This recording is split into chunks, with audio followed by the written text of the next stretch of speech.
क्या आप रोज सुबह बगैर किसी मकसद के बेदार होते हैं? क्या आपको लगता है कि आपकी जिंदगी बस एक बेमानी सफर बन चुकी है? तो रुकें।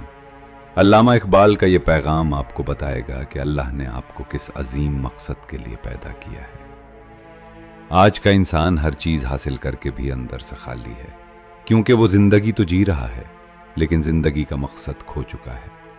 जब तक आपको ये मालूम नहीं होगा कि आप इस दुनिया में क्यों आए हैं, आपको कभी हकीकी सुकून नहीं मिल सकता। इकबाल फरमाते हैं, समझता है तू उनको आरजी रिंद खराबाती, वजूद मर्द मोमिन से हैं ये बज़्म जहां रोशन।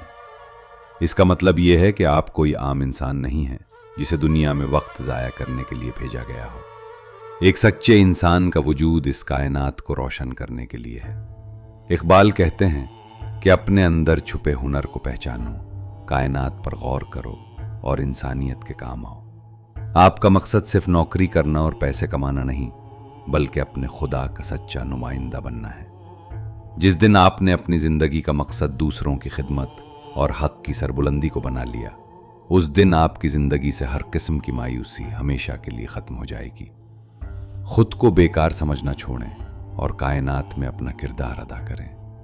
अगर आप भी अपनी जिंदगी का हकीकी मकसद तलाश करना चाहते हैं तो कमेंट में शाहीन लिखें और मुकम्मल गाइड देखने के लिए बायो में दिए गए लिंक से हमारे YouTube चैनल को अभी सब्सक्राइब करें।